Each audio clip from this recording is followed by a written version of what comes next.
亲爱的朋友们，欢迎来到微光夜读。建军，对不起，我等不起了，我不能再陪你一起吃苦了。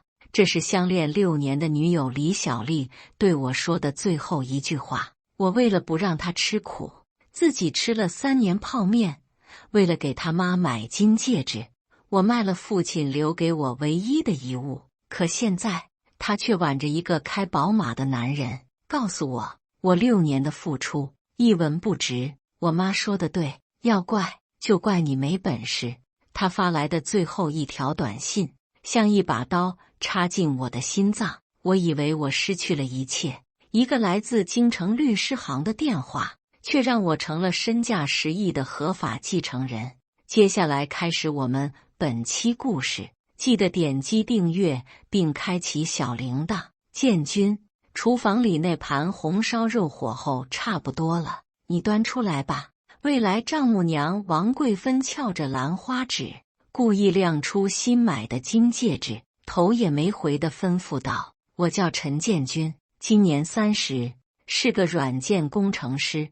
我和女友李小丽从大学走到现在，整整6年。今天是我第6次上她家门，也是我感觉离家最远的一次。”我默默起身，走进那油腻的厨房，心里五味杂陈。客厅里，李小丽的表哥一家正高谈论阔，他新找了工作的表弟也意气风发，只有我像个不配上桌的佣人。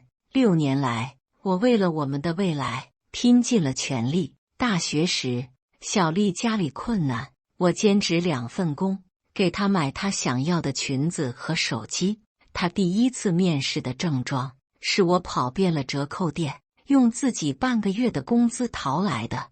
王桂芬有次生病住院，我二话不说，取出了自己存着准备换电脑的3000块钱，悄悄塞给了小丽。我以为人心都是肉长的，可今天一切都变了。菜上齐了，我刚想坐到小丽身边，王桂芬的筷子啪的一声敲在桌沿。建军啊，坐那边去，今天你表哥他们来，主位不够坐。他指着的是紧挨着门口的小凳子，像个佳作。所有人的目光都聚在我身上，带着看好戏的戏谑。李小丽的脸一阵红一阵白，却始终没说一句话。我攥紧了拳头，指甲深深陷进肉里，胸口像压了一块巨石，堵得我喘不过气。妈，建军他……小丽终于小声开口：“你闭嘴！”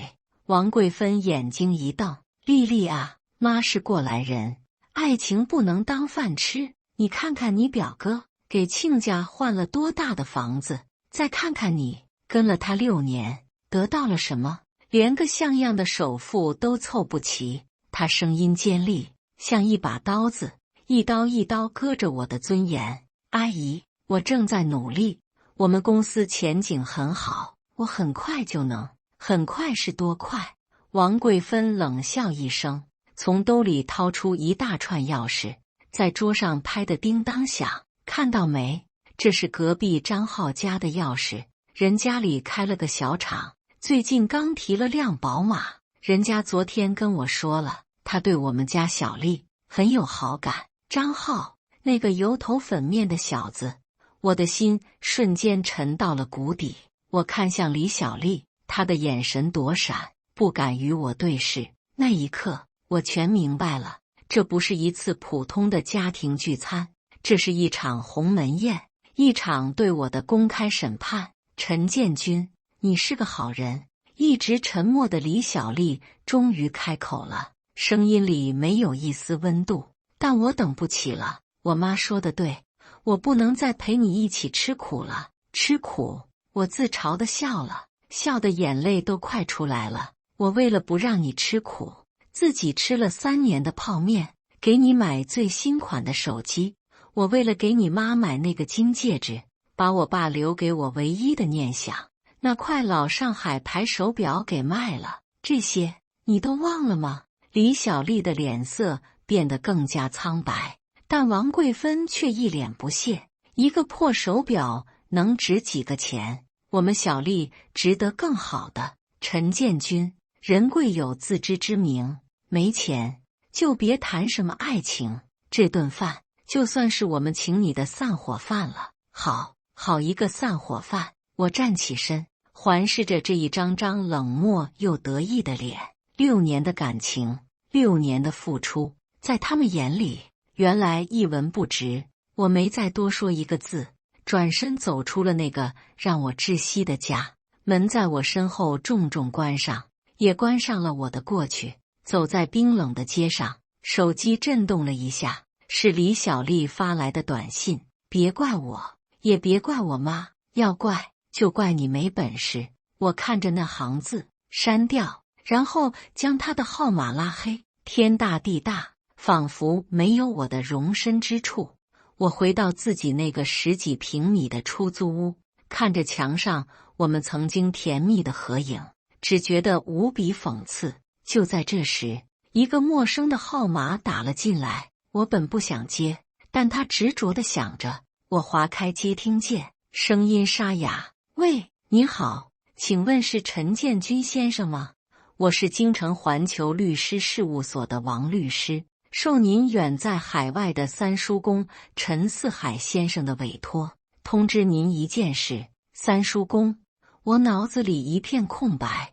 那是我爷爷的弟弟，听说很早就去了南洋，几10年没联系了。他怎么了？陈四海先生于上周病逝，因其膝下无子，他名下所有资产，包括现金、股票及不动产，合计约10亿元人民币，将由您，他唯一的亲侄孙，全部继承。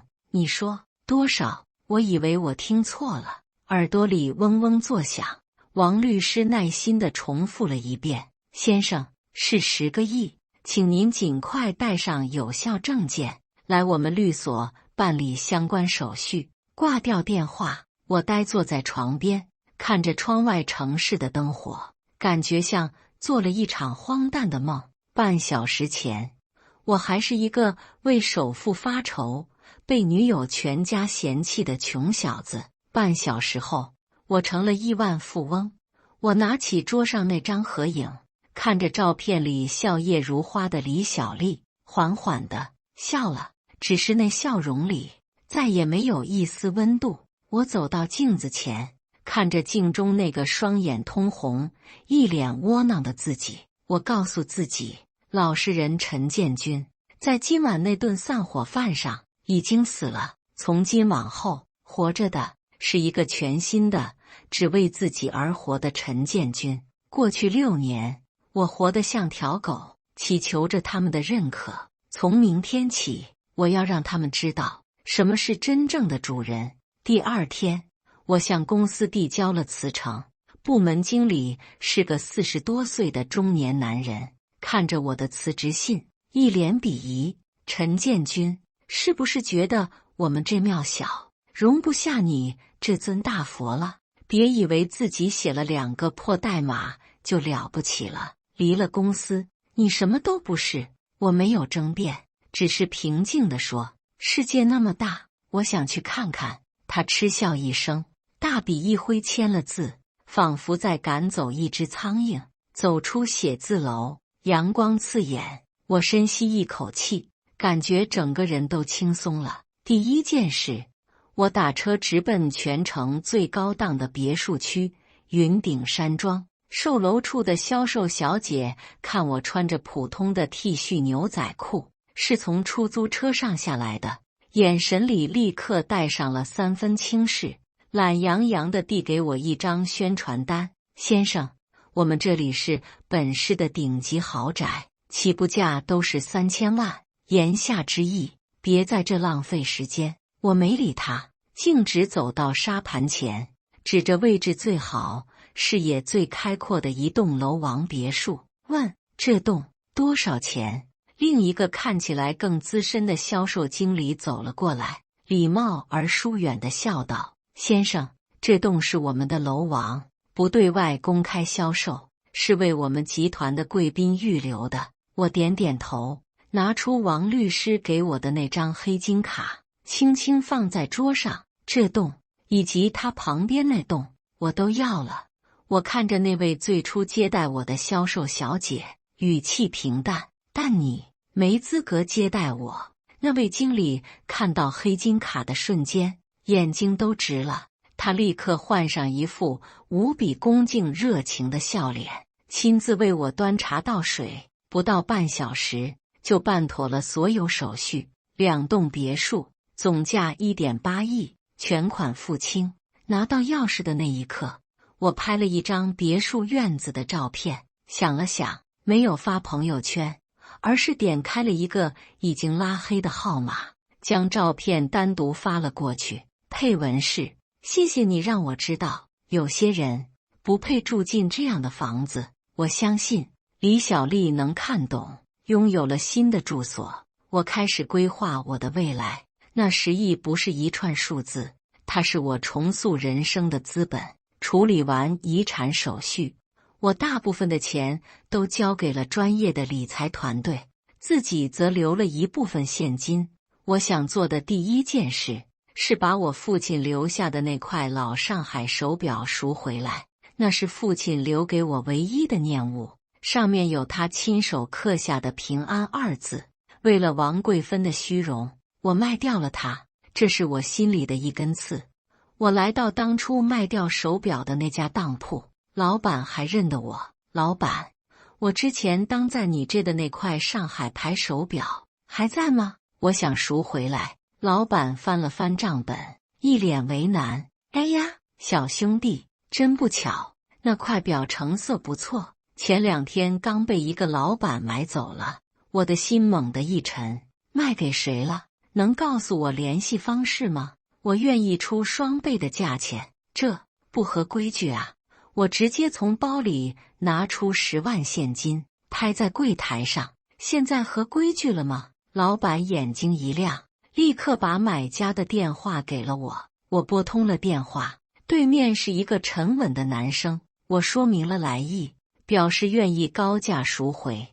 对方沉默了一会，说：这块表对你很重要，是我父亲的遗物。这样吧，你来静心茶馆，我们面谈。我赶到茶馆，见到了买家，他叫周怀安，是一位50多岁的儒雅商人，气度不凡。他听完我和手表的故事，没有谈钱，反而给我倒了一杯茶。年轻人，孝心可嘉，这块表我不能卖给你。我心里一急，他笑着摆摆手，但我可以送给你，就当是交个朋友。我愣住了，我看得出周怀安不是普通人，他这么做绝不是一时兴起。周先生，这太贵重了，钱财乃身外之物，情义无价。他看着我，眼神里带着一丝欣赏。我看你虽然年轻，但眼神沉稳，不是浮躁之人。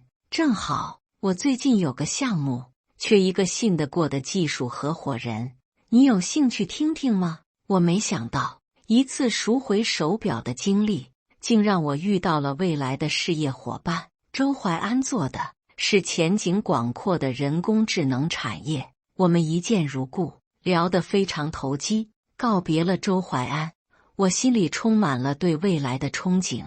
我不仅拿回了钱，更重要的是，我正在拿回我的人生主动权。失意的日子总会过去。那天晚上，我一个人在我那空旷的别墅里，想找个地方吃晚饭，开着新买的奔驰大 G， 漫无目的的在街上闲逛。最后，我把车停在了一家不起眼的小面馆门口。这家面馆是我和李小丽大学时最常来的地方，因为便宜又好吃。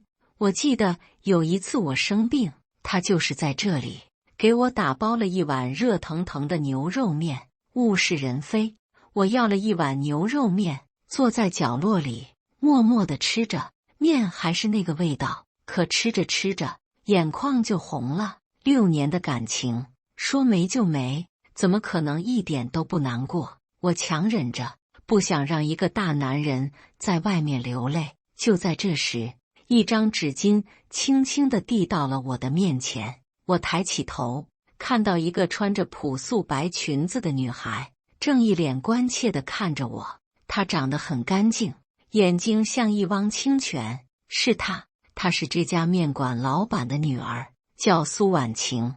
以前我们常来，她偶尔会来店里帮忙。你没事吧？她小声问。我接过纸巾，摇了摇头，没事，就是面太辣了。她笑了，露出2个浅浅的酒窝。那我送你一瓶酸梅汤吧，解辣。她没有多问，只是默默地把酸梅汤放在我桌上，就转身去忙了。那一刻，看着她忙碌的背影和那瓶冰镇的酸梅汤，我心里某个冰冷的角落似乎照进了一丝温暖的光。从那以后，我时常会去那家面馆，有时候是和周淮安谈完项目，有时候是自己一个人。苏婉晴话不多，但总会微笑着跟我打招呼，偶尔我们也会聊上几句。我知道了，她刚从师范大学毕业，正在准备教师编制的考试。她从来没问过我开的什么车，做什么工作，只是把我当成一个爱吃他家牛肉面的普通食客。这种不带任何功利色彩的相处，让我觉得很舒服。这天，我和周淮安的公司拿下了第1个大单，心情很好。晚上，我约了几个过去关系还不错的老同事去酒吧庆祝，灯红酒绿，音乐嘈杂，我们正喝得高兴，忽然一个熟悉的身影闯入了我的视线，是李小丽。她挽着一个男人的胳膊，笑得花枝招展。那个男人正是他妈口中的宝马男张浩。张浩挺着个啤酒肚，学着电视里的大老板一样背着手，下巴抬得能看到鼻孔。他正唾沫横飞地跟朋友吹嘘着自己家那个小破厂的宏伟蓝图。李小丽一脸崇拜地看着他，那是我从未在他脸上见过的表情。真是人生何处不相逢。我端起酒杯，转过身，不想理会，可偏偏他们看到了我。哟，这不是陈建军吗？张浩搂着李小丽，趾高气扬地走了过来，眼神里充满了挑衅和优越感。李小丽看到我，脸色有些不自然，但很快就被一种炫耀的神色所取代。建军，好巧啊，我给你介绍一下，这是我男朋友张浩。我淡淡地瞥了他们一眼，没说话。张浩见我这副态度，更来劲了。怎么，被甩了不开心啊？兄弟，想开点，这个社会就是这样，没钱，你连呼吸都是错的。小丽跟着我，才能过上好日子，懂吗？他身边的朋友都跟着起哄。浩哥说的对，没钱还学人来这种地方消费，一会买单的时候可别哭啊。我旁边的老同事看不下去了，刚要开口，我按住了他。跟这种人争辩，只会拉低自己的档次。我站起身，看着李小丽，平静地问：这就是你想要的生活？李小丽被我看得有些心虚，但还是嘴硬道：是。张浩能给我买名牌包，能带我出入高档场所，这些你给得了吗？给不了。我笑了，因为你眼里的高档，在我看来太廉价了。说完，我从钱包里抽出一沓现金，扔在桌上，对老同事们说：今天我请，大家随便喝。然后我转身准备离开。站住！张浩觉得被落了面子，一把拦住我。你他妈什么意思？说谁廉价呢？我冷冷地看着他，给你3秒钟，把你的脏手从我身上拿开，否则我不介意让你家那个小厂明天就变成一堆废铁。我的眼神很冷，带着一种他从未见过的气势。张浩愣住了，一时间竟被我镇住了。就在这时，酒吧经理匆匆跑了过来，看到我立刻恭敬地鞠躬：陈董，您怎么来了？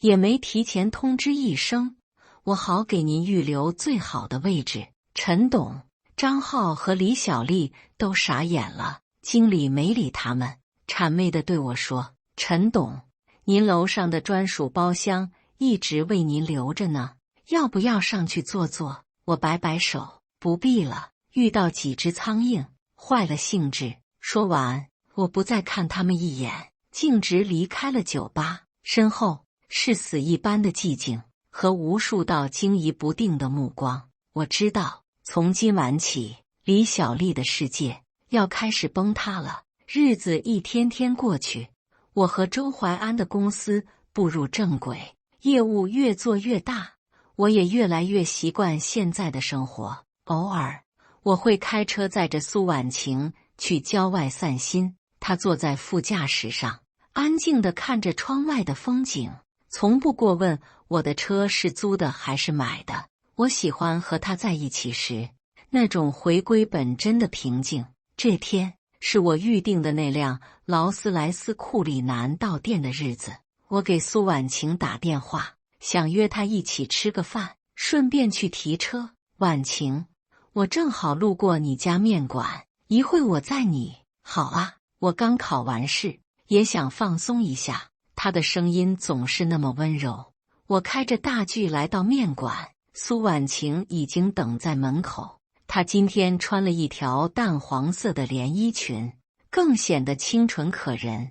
我们一路聊着天，来到了市中心那家最豪华的汽车城——劳斯莱斯的展厅，金碧辉煌，气派非凡。我们刚走进去，就听到一个尖酸刻薄的声音响起：“哟，我当是谁呢？这不是陈建军吗？”我眉头一皱，循声望去，只见王桂芬、李小丽还有那个张浩正围着一辆宝马5系指指点点。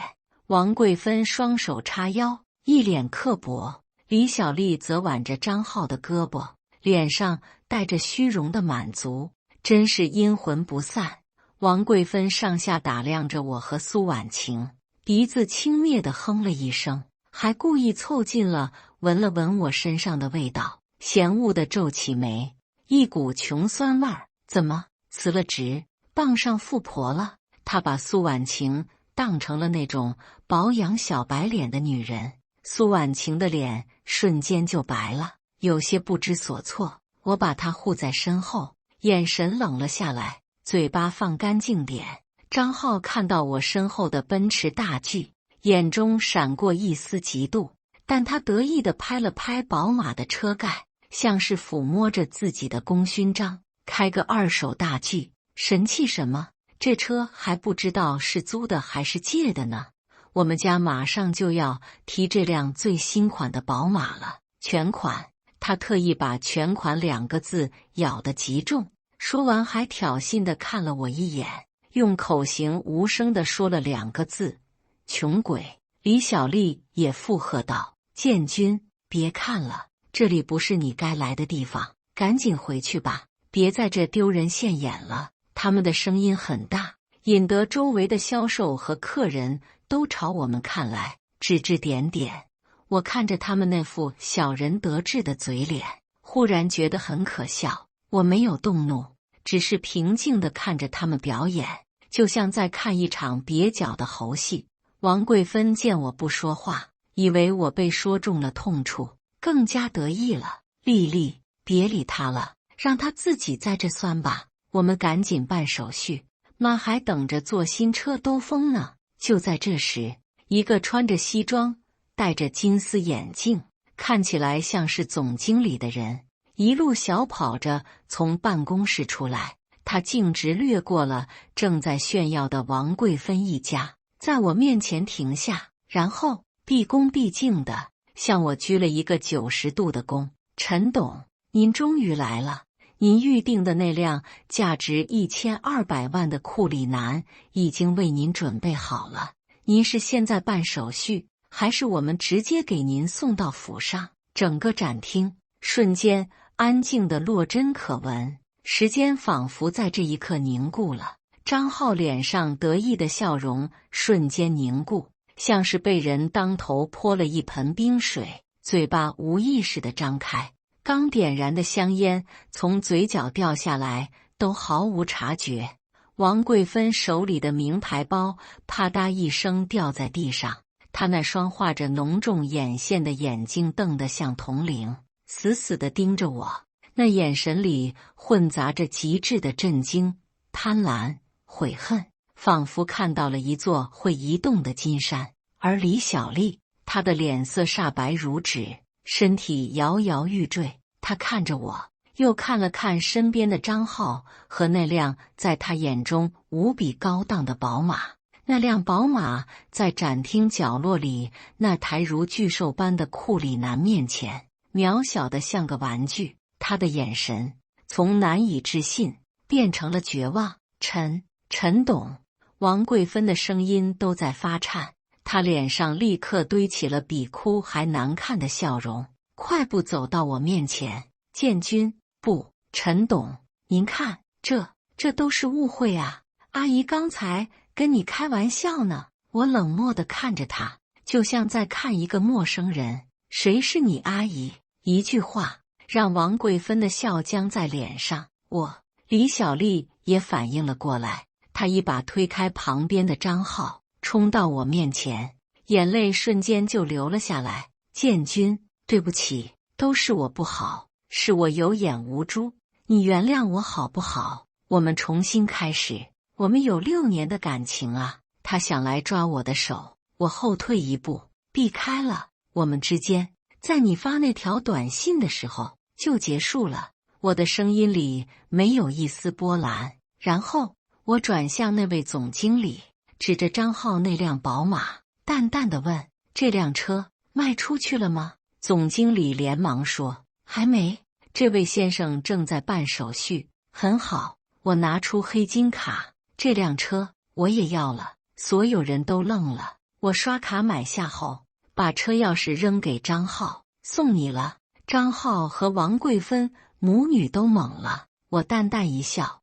这辆车就当是我送给你们的散伙礼，开着它，你们会永远记得。今天你们错过了什么？你们的上线不过是我不要的垃圾。接着我转向总经理，另外我预定的库里南旁边那辆红色的法拉利我也要了，给我身边这位苏小姐代步用。这一下对李小丽的打击是毁灭性的，她腿一软，瘫坐在地上。我不再理会这群跳梁小丑，牵起旁边一直默默看着我的苏婉晴的手，对她说：不好意思，让你看笑话了。苏婉晴摇摇头，眼神里没有对财富的惊讶，只有对我经历的心疼。她反握住我的手，轻声但坚定地说：不，我看到的不是笑话，我看到的是一个善良的好人，终于拿回了本该属于他的尊严。建军，我喜欢的是那个在小面馆里会因为回忆而伤感，却依然对世界保持善意的你。钱只会让你更有力量去做对的事。我笑了笑，带他坐进了那辆崭新的库里南，车子缓缓驶出展厅。从后视镜里，我看到王贵芬和李小丽母女俩疯了一样追着我的车，哭喊着我的名字。但一切都太晚了。车窗外，城市的霓虹飞速倒退。我握着苏婉晴的手，轻声说：婉晴，谢谢你，在我还是陈建军的时候递给我那张纸巾。他回握住我的手，温柔地笑了。我知道，我的新人生才刚刚开始。那些不堪的过去，就让他和那辆充满羞辱的宝马一起，永远地留在昨天吧。本文情节存在虚构，如有雷同实属巧合。感谢大家的观看。本期故事精彩吗？欢迎大家在下方评论区吐槽。如果你喜欢这类故事，记得点击订阅微光夜读，并分享给更多的人，这会对我帮助很大。再次感谢大家的观看。